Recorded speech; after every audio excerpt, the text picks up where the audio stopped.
That must be the postmaster's storeroom.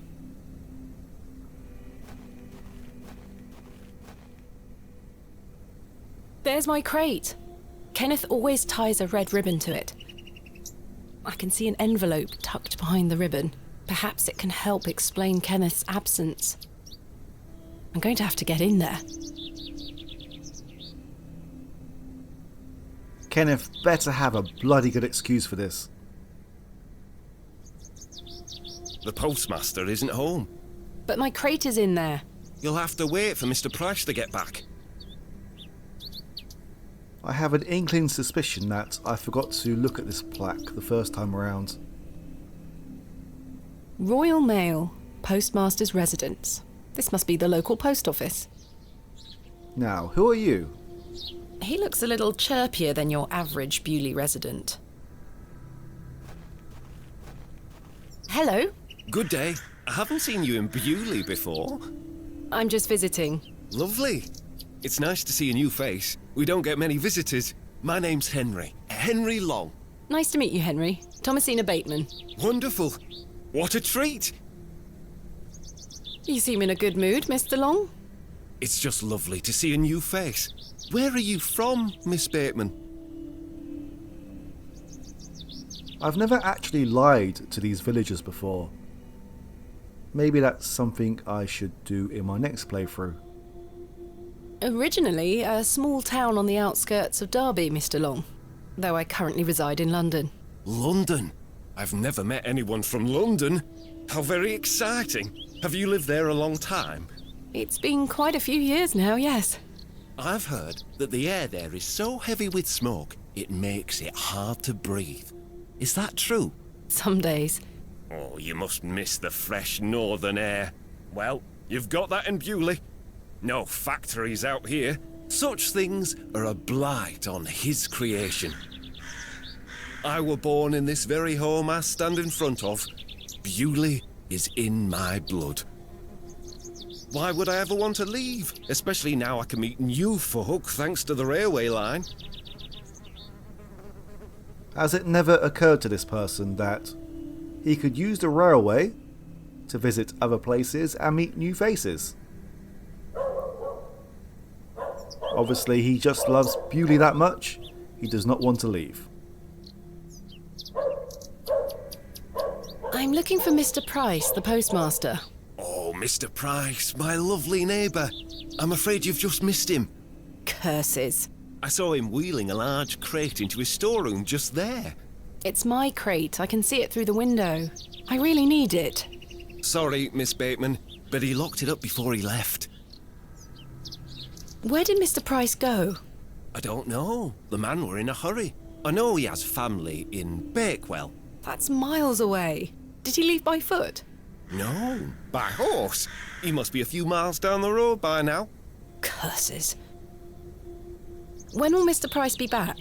He didn't say. Could be tonight, could be a few days. How infuriating. I told him I'd keep watch of his storeroom, and I'm a man of my word, Miss Bateman. I shall not budge from this spot.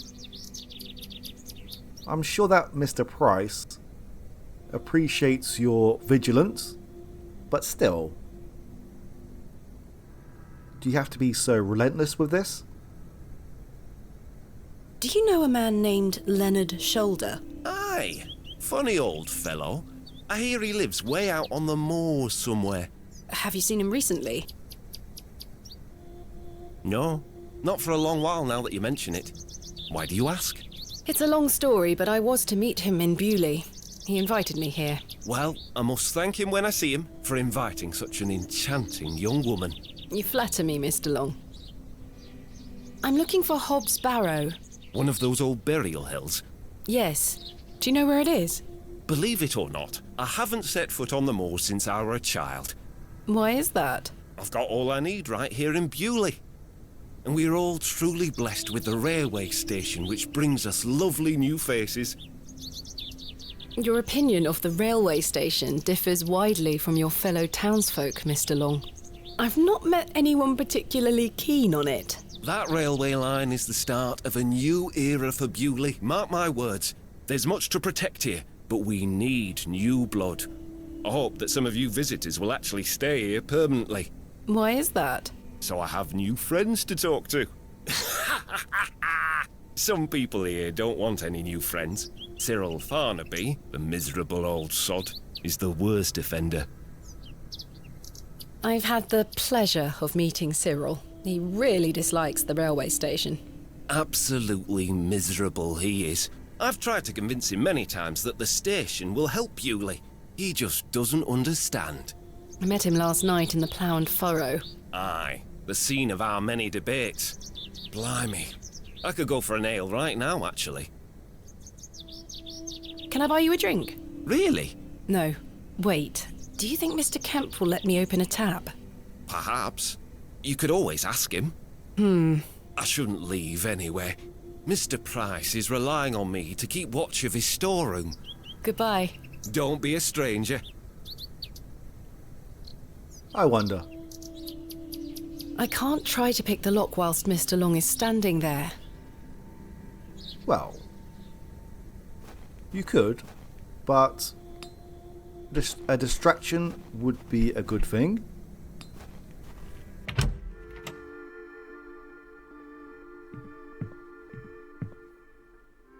I'm sorry to ask this, Mr. Kemp, but could I please open a tab? Still not in your purse? I'm afraid not. My assistant hasn't arrived as planned, so I find myself in a bind. He must have put the money in my crate, which is currently being held in Mr. Price's storeroom. Well, as you know, I run an honest establishment here, and I do trust you.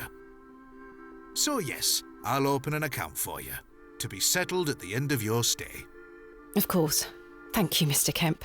Now then, I'll be needing something of value as a deposit. I thought you said you trusted me. Aye, it's not personal, lass. One can never be too cautious. I found Mr. Shoulder's home, thanks to the help of Father Roach. Wonderful! So you've met our vicar then? Yes, I did. An interesting character. Indeed. So, did old Leonard apologise for his absence? Not quite. He wasn't home. What is that man playing at? You tell me. I've decided to find Hobbs Barrow without Mr. Shoulder's aid. Are you sure that's a wise idea, lass? What other choice do I have? I have a feeling he is avoiding me. Do you know where I can find the barrow? No, sorry. I say that on my mother's grave, Miss Bateman. My assistant has not arrived as planned. Oh, is everything all right? I'm not entirely sure. Am I to keep a room for him just in case? If you could hold it for one more night, Mr. Kemp. As you wish. No, Kenneth can sleep in the alleyway. What can you tell me about Lord Panswick? A most charming man, Miss Bateman. He looks after us here, a good fellow. Where does he live? Panswick Manor, on the moors. No visitors allowed. His lordship likes his privacy. How can I open a tab again? Leave me an item of value as a deposit. I'll give it back to you at the end of your stay, when it will be time to pay the piper. Goodbye. See you soon. Alright, what do we have of value? Mr. Kemp would think me a fool. Mr. Kemp would be a fool not to take Kenneth. Now, this is the only thing that we have of value. Is this illegal? Maybe not, as we are only giving it away temporarily. Is it morally wrong? Most definitely. But we are desperate. Does that make it right? Of course not. Will you accept this silver cross pendant as a deposit? Can I take a closer look at it?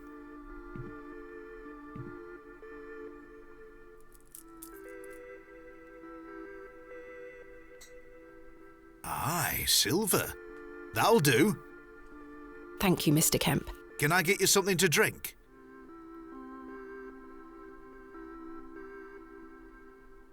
Yeah, why not? A tankard of your finest ale, Mr. Kemp.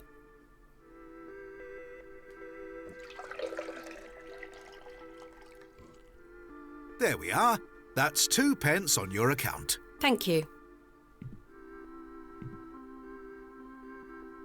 Most agreeable. Alright. Time for a distraction.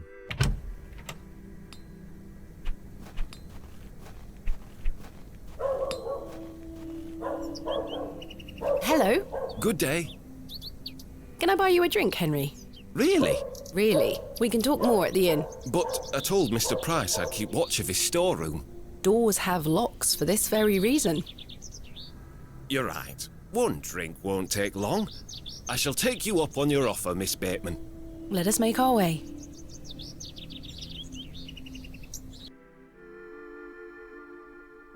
The rocket weren't Stevenson's only design, you know. Before that, there were the Blucher and the Locomotion. But my favourite would have to be the Lancashire Witch. I believe he built that in 1828. In Newcastle, of course. Well, that's me. I better be off. Wait! Ta-ra, Miss Bateman. I couldn't even get a word in. He likes a good chinwag, our Henry. He certainly does. Perhaps we should involve someone who can get a word in.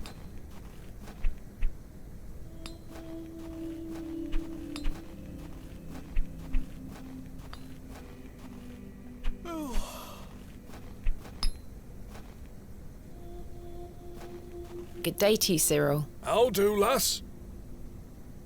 What do you make of Henry Long? An idiot who thinks that station's a good idea. Can you imagine? Strangers pouring into Bewley. Turns the stomach, that does. Maybe he has a point. You could travel. Bah! You're an outsider. I'd expect you to have such a bad opinion. But Henry, he's a Bewley lad. We've had the odd Barney or two in the pub over it all. I can imagine. Can I buy you a drink, Cyril? Now, Yes. go on then, lass. Follow me.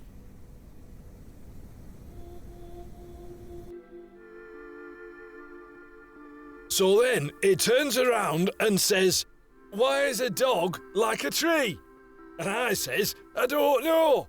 And he says, "Because they both lose their bark once they're dead." Very droll, Cyril. Well, it's been a pleasure, but I must be off. Aye, lass, ta for the drink. You're not too bad for an outsider. I think that's the most of a compliment that we will receive from Cyril. Cyril seems gruff and unwelcoming, but I sense he may be a kind man under this facade. Thanks again for the ale, lass. Now leave me be.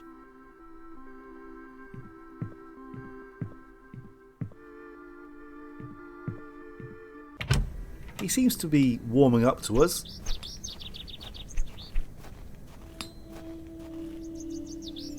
Hello. Good day. Can I buy you another drink? I suppose one more ale won't hurt. I shall take you up on your offer, Miss Bateman. Let us make our way.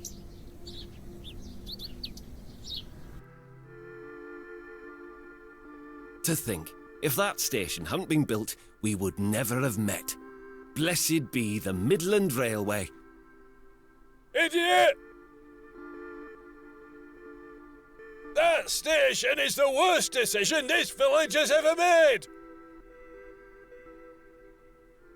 Cyril Farnaby, a miserable man with miserable ideas. I will change your mind even if it kills me.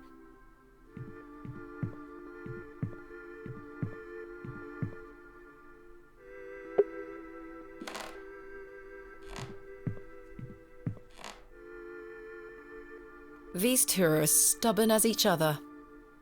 I'll leave Cyril and Henry to their grand debate. Henry Long can talk, can't he?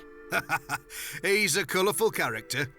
The man drinks like a fish. He certainly does. I've seen him drink this place dry and still be up to tend his garden at sunrise. The man can truly hold his ale. Goodbye. See you soon.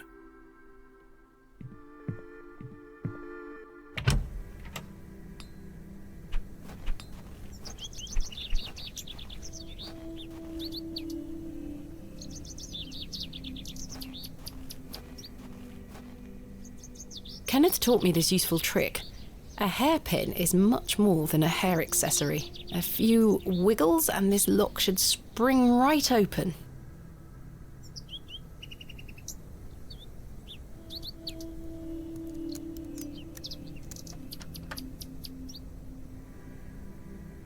I've snapped the hairpin in the process, but I managed to unlock the door. Let's open this envelope. There's a note inside.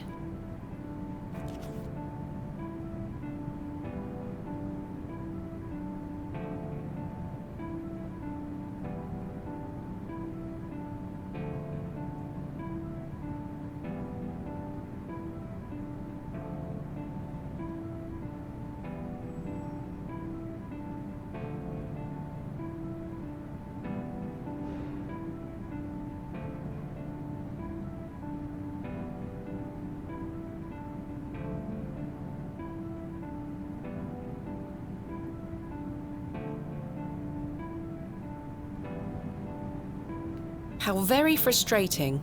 I wonder what happened. I'd better get this to the alley before Mr. Long comes back. Moving a fully laden crate through the village square was no easy task. Somehow, no one was there to witness it. But I didn't give up, because I never give up, do I, Mother? I am as stubborn as my father, as you liked to remind me.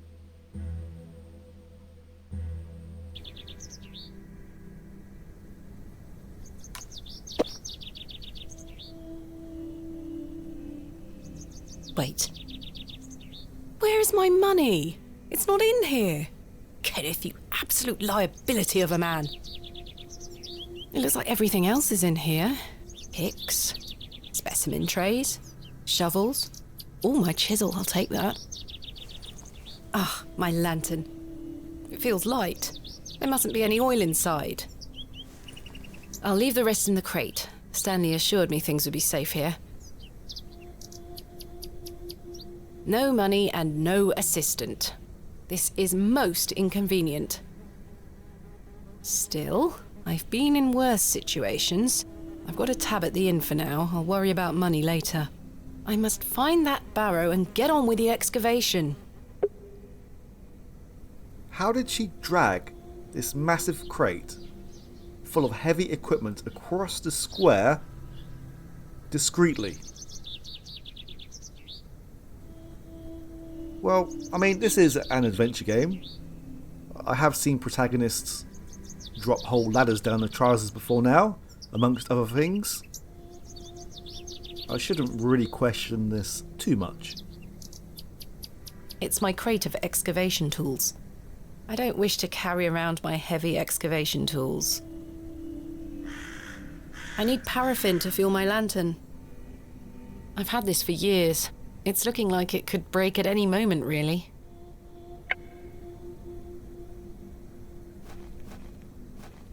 We do know one person who has a lantern, which I'm pretty sure that I mentioned this the last video. I was about to say yesterday.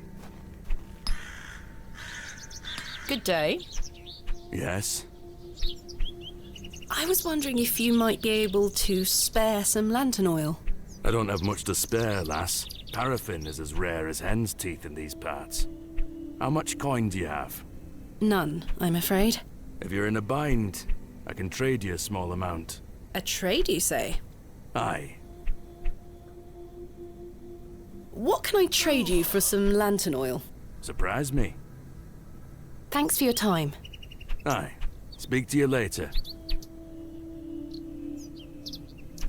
The clue was in the conversation options. Mr. Crozier seems to like his fossils.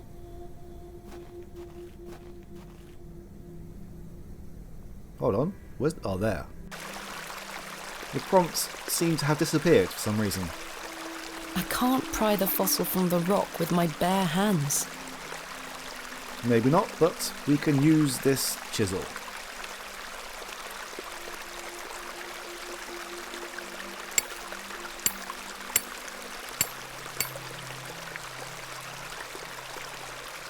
Splendid. I've managed to extract it in one piece. An exceptional ammonite fossil.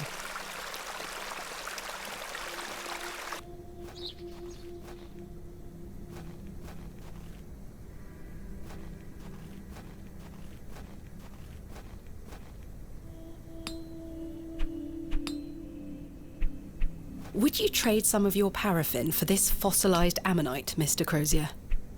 Now then, 'tis a beauty that. It looks familiar. I'll take it off your hands. Wonderful. Let me fetch some paraffin from inside.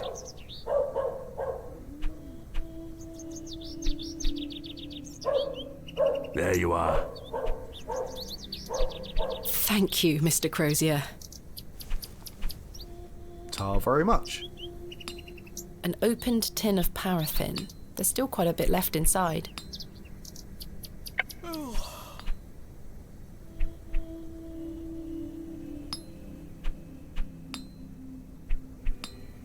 My lantern is fueled and ready for action. My lantern is fueled and operational.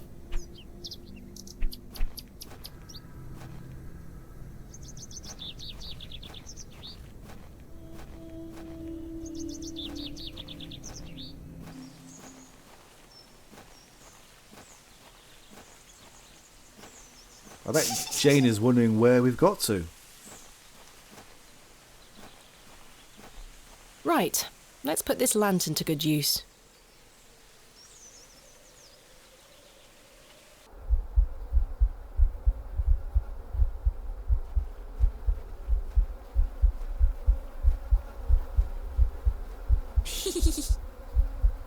Jane, come out at once.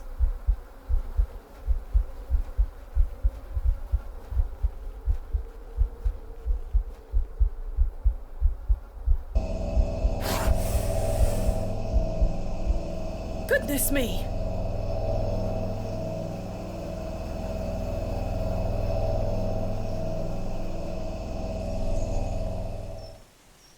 Jane!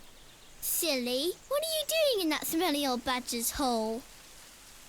You were in there. No, I weren't. Yes, you were. Not true. I was hiding behind that tree over there. I got bored of waiting for you. So where can I find Hobbs Barrow? Go north from the church graveyard, up the hill. You'll see some muddy fields on the horizon. That's Mr. Bryden's farm. Hobbs Barrow is there. Don't tell any grown-ups I told you. And thanks for getting Myrtle back. My pleasure. Thank you, Jane. You've been a great help.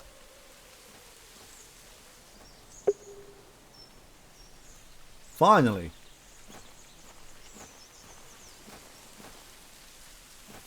I hope that she's telling the truth, although I can't think of a reason why she would lie to us.